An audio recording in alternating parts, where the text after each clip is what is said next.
Hey guys, what's going on? It's my 14th edition to my Road to WrestleMania series. We're covering 1998's WrestleMania 14, and this one took place on March 29th, 1998, from the Fleet Center in Boston. This is a very exciting and game changing WrestleMania for the company because WrestleMania is getting X rated. DX is ruling the roost in the World Wrestling Federation with Shawn Michaels as the WWF champion. He just successfully defended the WWF championship at the 1998 Royal Rumble in a casket match against The Undertaker, in which he injured his back. He did a backdrop and he landed hard on the casket, so people are saying Michaels might not be able to make it for this WrestleMania. We'll see.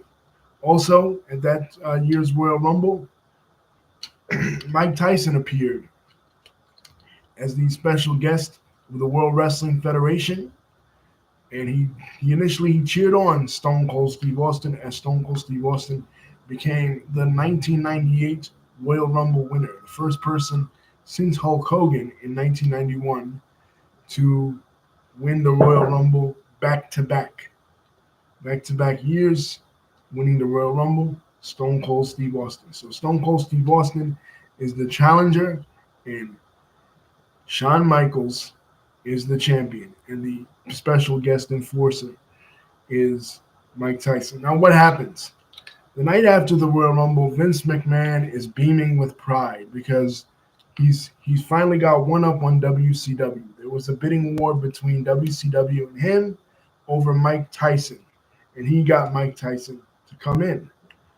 So he's beaming with pride as he introduces the uh, the the baddest man on the planet, Iron Mike Tyson, coming out with his whole entourage and everything.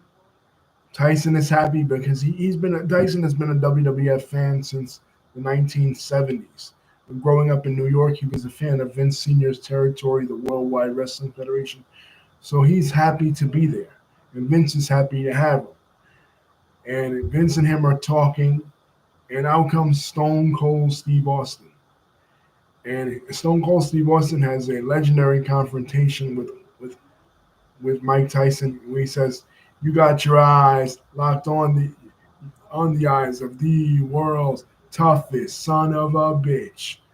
And then he says, "If you don't understand me, I got a little bit of sign language, so here's to you."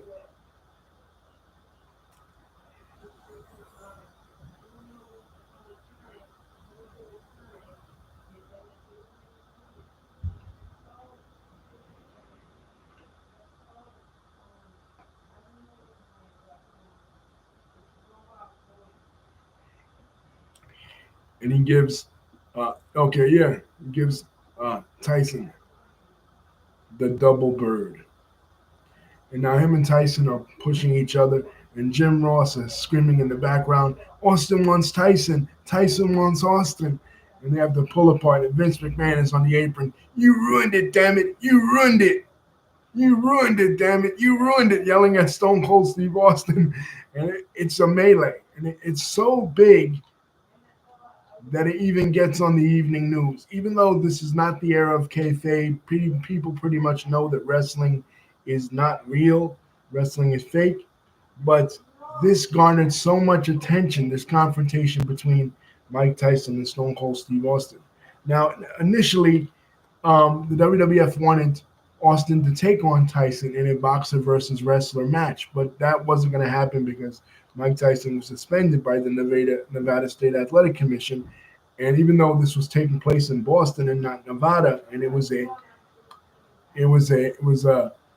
it, it was a wrestling match and not a boxing match, still they wouldn't let Tyson do it, so they decided to have Tyson as a special guest enforcer. Now Tyson is there for a couple of more other dates, and one of those dates he has a confrontation with Shawn Michaels, and Shawn Michaels also does the same thing, calling out Tyson. Tyson has the WWF Attitude shirt with the scratch logo on, and Shawn Michaels rips the shirt off After calling Tyson out, they're having a shoving match, and Tyson reveals that he is the newest member of DX. And I was 13 years old at this point, and I remember it. Kids at school were going crazy that Mike Tyson joined DX. So now Shawn Michaels has the extra added advantage of having Mike Tyson in his corner as a DX member because Tyson has an axe to grind against Stone Cold, right? So that's the event going into WrestleMania 14. What are some of the other storylines? The other main storyline revolves around The Undertaker. The Undertaker had the casket match against Shawn Michaels at the Royal Rumble. Uh, he won. He lost the match. He was in the casket thanks to interference from Kane. Kane has been tormenting him since Bad Blood 1997. Now, Kane, for those that don't know, is Glenn Jacobs. He was originally in the USWA as the Christmas Creature. He wrestled for a while in Smoky Mountain. And then in 1995, after their Kiss My Foot match, Jerry the King Lawler brought him in as his evil dentist, Isaac Yankem DDS, and he had a match with Bret Hart at SummerSlam. That gimmick lasted until the early part of 1996, and then after Kevin Nash and Scott Hall leave, Vince McMahon sues them for copyright, sues them both for copyright infringement, and decides, you know what? They might be the original performers of Kevin Nash, of Diesel and Razor Ramon, but I own the characters. I own the gimmicks of Diesel and Razor Ramon, so I'm going to bring them back. So he turns Jim Ross heel. He has Jim Ross cut a scathing heel promo on him on an October edition of October 1996 edition of Monday Night Raw, and he brings back Diesel and Razor Ramon, but they're Rick Bogner and Glenn Jacobs, a fake Diesel and fake Razor. And that lasts until the early part of 1997. And then finally, like I said, they started doing this storyline where Paul Bearer has a secret to reveal of The Undertaker, and the secret is Kane. So at Bad Blood 97, Kane comes out, and it's one of Vince McMahon's last calls on commentary that people remember, where Vince McMahon is out there screaming, "It's gotta be Kane! It's gotta be Kane!" And since that time, Kane has, with Paul Bearer as his manager, has been tormenting The Undertaker. He's been trying to get his brother, The Undertaker, goading him into a match. At first, just like Bret Hart and Owen Hart, Undertaker doesn't want to do it, but he eventually gives in, and that'll be another match for WrestleMania 14.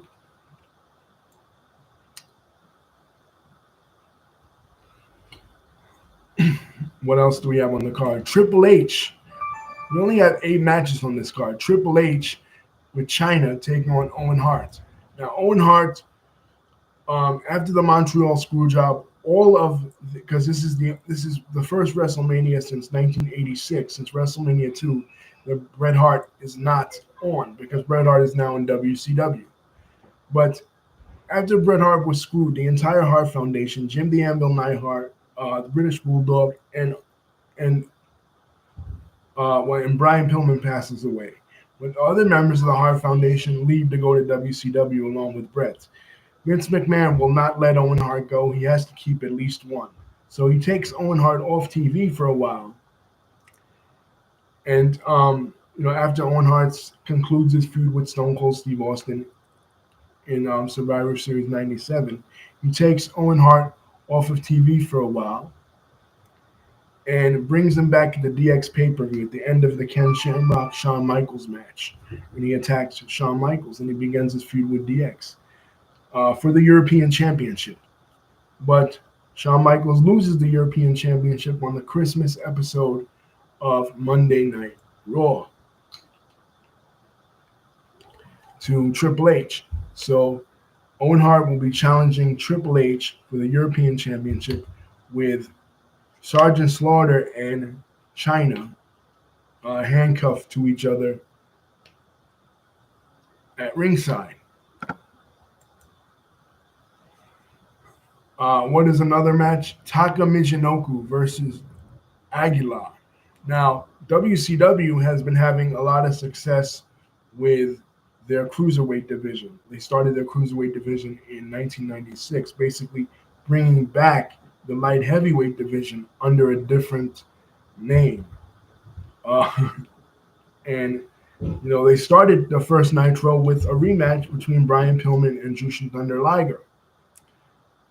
So they've been bringing in a lot of luchadors, a lot of Japanese wrestlers with help from people like Conan and Sonny Ono. And that's one of the highlights of WCW. So WWF tries to get in on the game, and they bring in Taka Michinoku and have the light heavyweight championship match between Brian Christopher and Taka Michinoku in the finals. So in this, Taka Michinoku is defending the championship against Mexican star Aguilar, who becomes S.A. Rios later on in the WWF.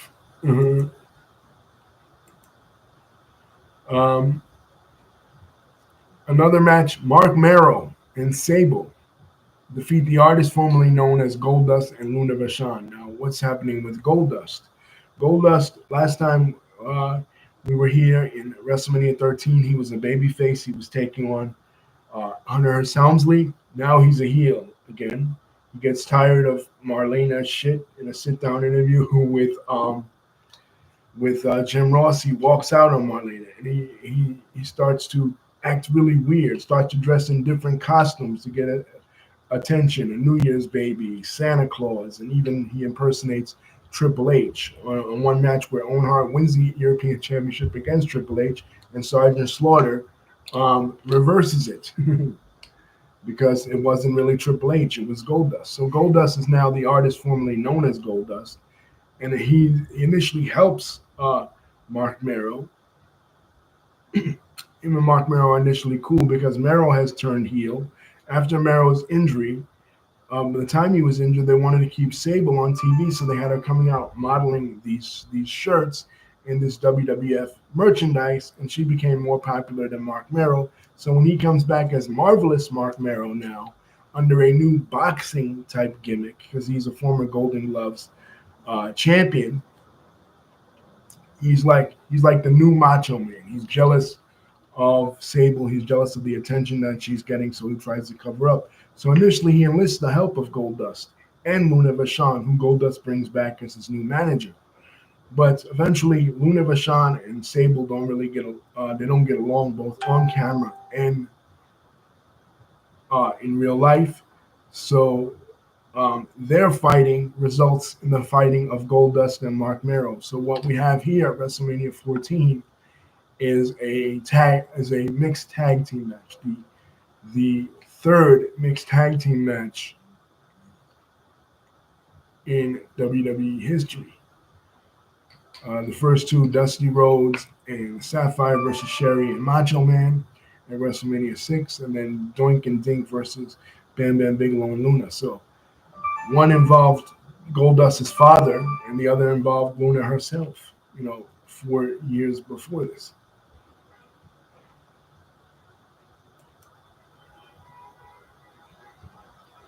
And this is Sable's first time wrestling. And Luna does everything she can to put Sable over. It gives Sable a strong showing. Such a strong showing that it convinces Vince McMahon to bring back the WWF Women's Championship again for a third time. After Medusa left the WWF in 1995 and threw the title in the trash, said this is where the big girls play, he pretty much abandoned the WWF champion. He pretty much abandoned the WWF Women's Championship and didn't speak of it anymore. But Jackie Moore, Miss Jacqueline, will be coming to the WWF in the latter part of 1998, and the rivalry as Mark Merrow's new valet, and the rivalry between her and Sable will reignite the women's division in WWE. And that basically becomes their stronghold because they don't have a huge, other than Taka Michinoku, Brian Christopher, and Scott Taylor, WWF doesn't have a huge contingency of cruiserweights in the way that WCW does, but But WCW doesn't have the women. They have Medusa, but they don't have pretty much anybody else. They try with Akira Hokuto and other women from All Japan, from that All Japan classic era of the 90s, but it doesn't really work. The next match is The Rock. He's the Intercontinental Champion once again. He has undergone a tremendous transformation. With the Nation of Domination, after Farouk fails to capture the WWF Championship from The Undertaker at King of the Ring 1997, the next night on Raw, he fires all the members of the Nation of Domination, Crush and Savio Vega, and he vows to make a bigger and blacker Nation of Domination. Kama comes back, aka Papa Shango, Charles Wright. He's now Kama Mustafa. And in a tag team match, him and Farouk and Kama Mustafa taking on Ahmed Johnson and The Undertaker. Ahmed Johnson turns his back on The Undertaker, and Ahmed Johnson becomes heel and joins the Nation of Domination, going up the ramp and holding up the Black Fist. Now, that lasts for a little while until Ahmed Johnson gets injured. Once Ahmed Johnson comes back from injury, the Nation of Domination kicks him out of the group, so there's an empty slot, and that empty slot is filled up by Rocky Maivia. Finally, Rocky Maivia, getting fed up with the fans' chants of "Die, Rocky, die" and "Rocky sucks," joins the Nation of Domination. And he gives his first scathing heel promo saying, Rocky Maivia is a lot of things, but suck isn't one of them. And he's really coming to his own since being a member of the Nation of Domination. He refers to himself in the third person now as The Rock. But the Nation also has enemies, and one of those enemies is former UFC champion Ken Shamrock. And Ken Shamrock will take on The Rock at WrestleMania 14 right here. Farouk doesn't have a match, and that's one of the key storyline plots here, is that there's tension between The Rock and Farouk because The Rock's personality is so strong that it's overpowering the personality of the leader of the Nation of Domination, Farouk. So we'll see in this match when Farouk, Rock is in the ankle lock, which is Ken Shamrock's move, and he's tapping out, and Farouk almost goes to save him, but then turns around. The next night on Raw, after WrestleMania, Farouk will suffer the consequences and eventually be kicked out of the Nation of Domination and replaced by The Rock as the leader. We have Cactus Jack and Chainsaw Charlie.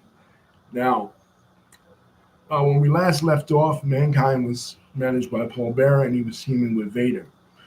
But over 1997, he had a complete transformation. He, too, like Goldust, has a sit-down interview with Jim Ross where people get to know, the real him, what he was like before he came to the WWF. Not Mankind, the character, but Mick Foley, the person.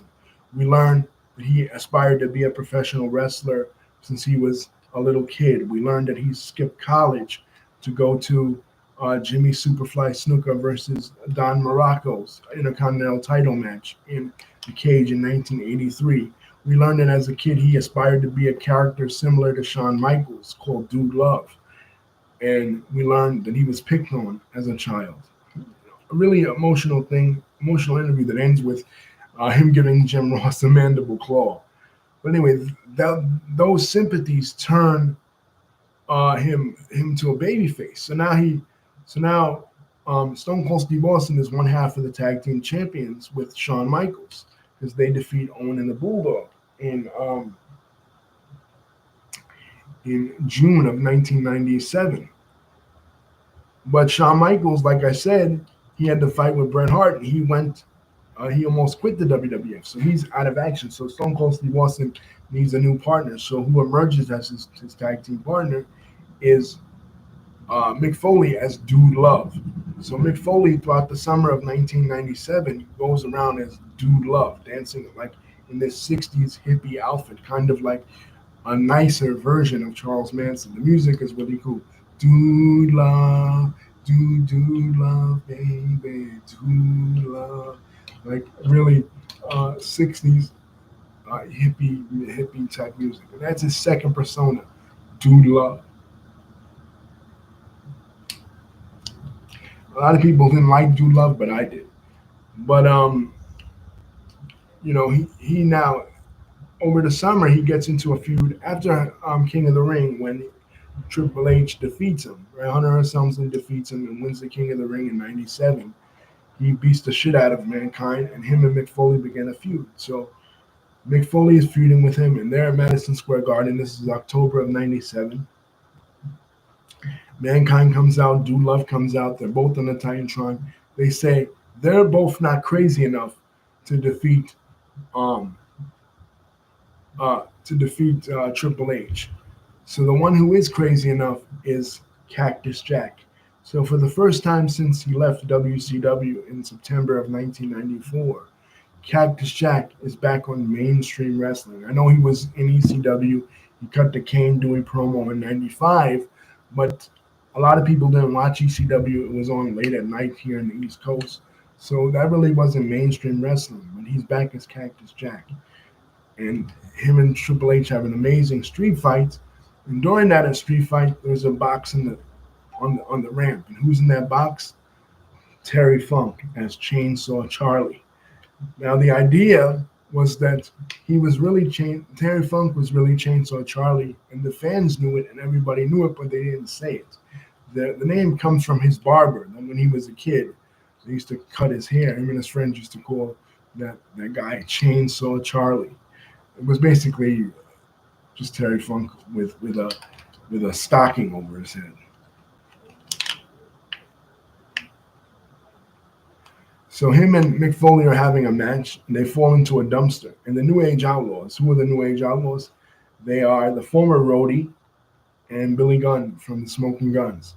What happened with the roadie was that he left WWE in July of 1995 along with Jeff Jarrett over pay. It was supposed to be this big angle because at that July in your house, Jeff Jarrett sang the song "With My Baby Tonight," and they were supposed to reveal that Brian James Armstrong, the roadie, was the real singer and the real voice behind Jeff Jarrett's, and basically have a feud between Jeff Jarrett and the roadie, former friends and associates. But they both left the company. Jarrett comes back in Royal Rumble 1996 for the match with Ahmed Johnson, but Rhodey does not. Rhodey finally signs with the WWF in the middle of 1990, in the end of 1996, going into 1997, and they want to promote him as the real Double J because they now see him as the voice, but they're not promoting him as the voice behind "With My Baby Tonight." So he comes out as basically a wrestling country singer, a wrestling Garth Brooks, singing and singing that song "With My Baby Tonight" as he's coming out, the real Double J, Jesse James. And it sucks. And he enters into a feud with the Honky Tonk Man's protege, formerly Billy Gunn, now Rockabilly. But on an episode of WWF New York, they're wrestling each other, and finally they both say, "Fuck this." This is around the time when Jeff Jarrett actually came back to the WWE in November of '97. They both say, "Fuck this," and they kick the Honky Tonk Man's ass.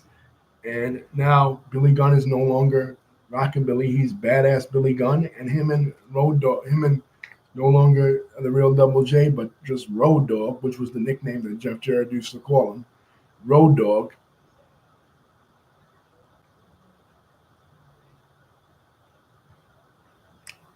is are now the New Age Outlaws. So the New Age Outlaws, a formidable tag team, come out and they push Cactus Jack and Chainsaw Charlie off the ramp.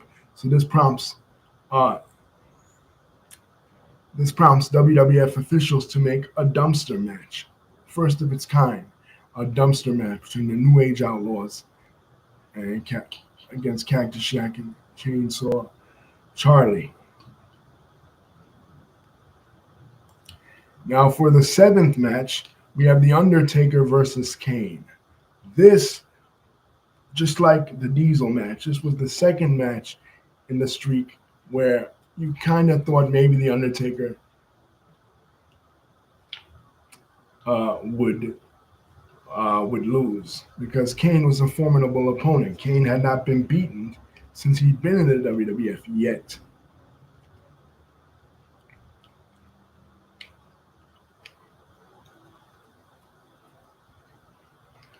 But it took it took a few tombstones to take him out, but ultimately the Undertaker is successful, and this was a really good showing of Kane. Even though Kane lost, we knew that he would be a formidable opponent for anybody down the line. And later on, in June of 1998, he wins the WWF Championship from Stone Cold Steve Austin in a first blood match. Stone Cold Steve Austin against Shawn Michaels. But before we get there, let's talk about the Legion of Doom. Legion of Doom, like we said last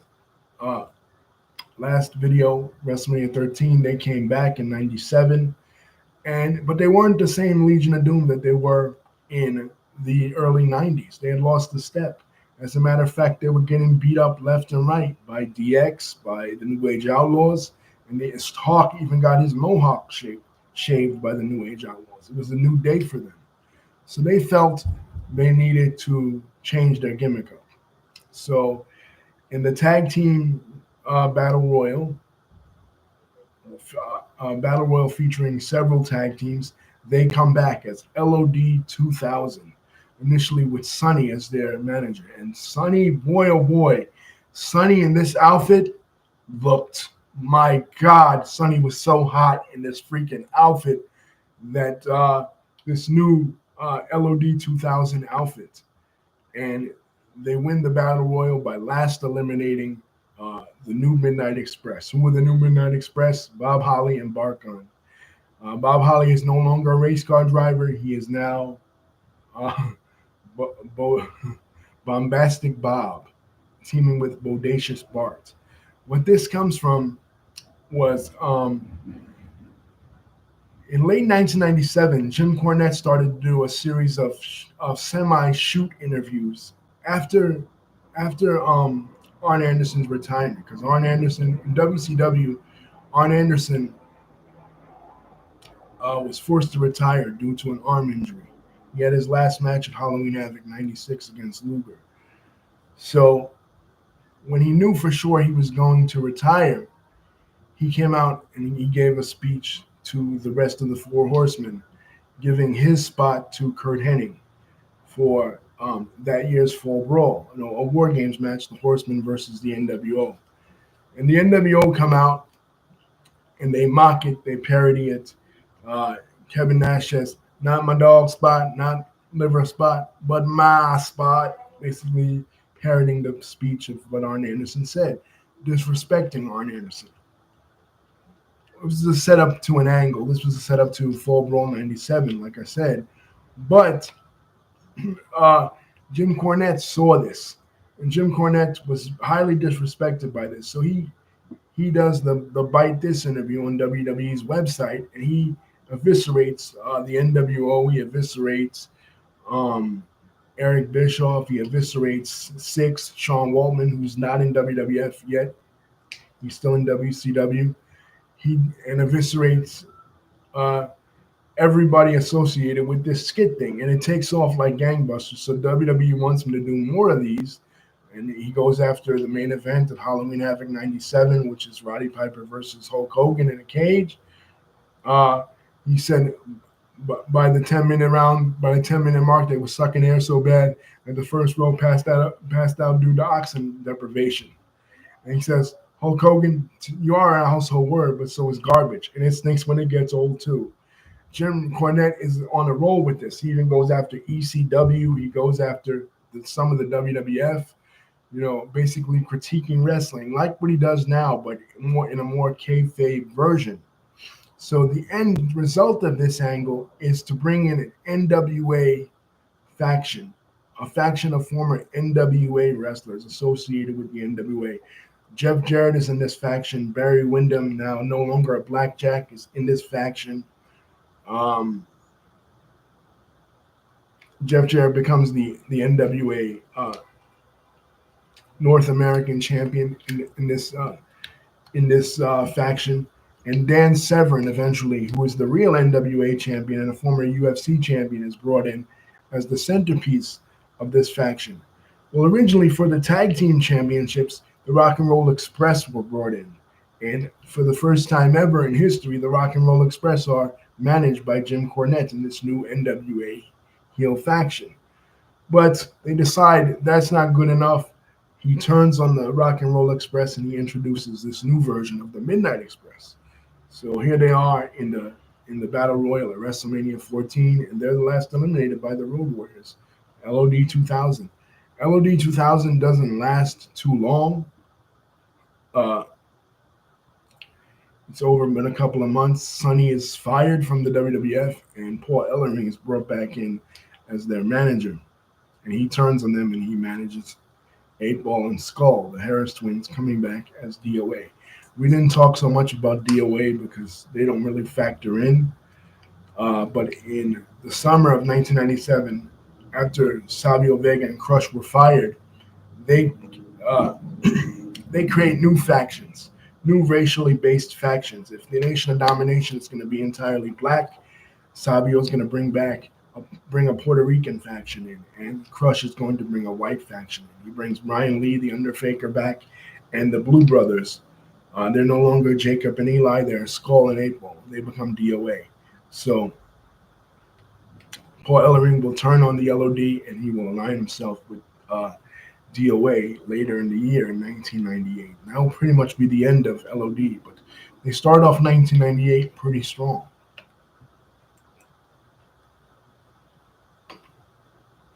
Stone Cold, and finally the final match: Stone Cold Steve Austin versus Shawn Michaels. Now, like I said, Shawn Michaels was injured in in the on the casket match, so people didn't think he would give such a good showing. He is Mr. WrestleMania. He's had classic WrestleMania matches already, and Stone Cold Steve Austin and him have pretty good chemistry. They had a good match at King of the Ring 1997. That was decent while they were both tag team champions with each other. So this will turn out good, and they have the extra added intrigue. But people don't know if Shawn Michaels going to do the right thing and put Stone Cold Steve Austin over. The company is really riding on this performance, But Undertaker, being the enforcer that he is, stands by ringside with his fist taped, ready to handle business if Michaels doesn't do the right thing. They did the best they could. Stone Cold Steve Austin catches the super kick, reverses it into the Stone Cold Stunner. And now what's Mike Tyson going to do? He's a member of DX, supposedly. But is he going to side with DX, or is he going to do the right thing and count Michael's shoulders to the mat? He eventually does the right thing, counts Michael's shoulders to the mat. And then they throw him an Austin 316 shirt. He holds it up. And then Michaels gets to and says, "What happened, Mike? You're supposed to be with me. You're supposed to be with me." And he pushes Mike Tyson, and Tyson punches him. Of course, it wasn't a real punch.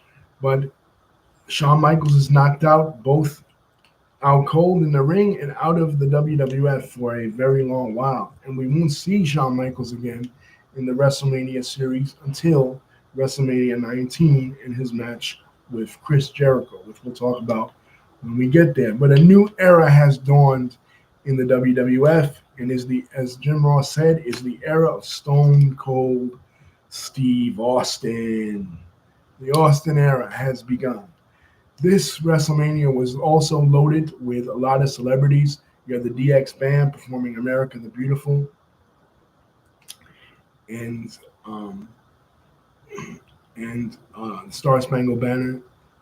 You also had The Rock doing an interview with Jennifer Flowers, the first woman, because this was 1998. The Monica Lewinsky scandal was all the rage. All they were talking about in the news. It was Bill Clinton's impeachment Bill Clinton's improprieties. Linda Tripp, the confidant and friend of Monica Lewinsky, had already leaked it out. Ken Starr, the special prosecutor. This was all over the news. Uh, Bill Clinton's affairs. So WWE wanted to capitalize on this by having the first woman to ever accuse Bill Clinton of sexual improprieties back in the early 90s. Jennifer Flowers appear at WrestleMania, and they have an interview segment with her and The Rock. Pretty funny.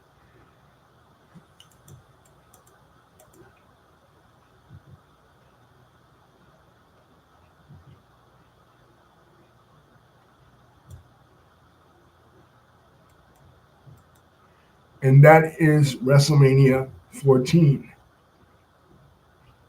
Now, as 1998 rolls on, Stone Cold Steve Austin continues to defend the WWF Championship. He loses it to Kane in a first blood match, like I said, at King of the Ring 98, but regains it quickly back the next night. And a new intrigue has been added. Mr. McMahon, Vince McMahon, after Stone Cold Steve Austin is crowned the champion, he wants Stone Cold Steve Austin to conform to the kind of champion that he wants, the corporate champion. Austin wouldn't do it. So this begins the most legendary rivalry in the history of the WWF. Uh, Stone Cold Steve Austin versus Vince McMahon.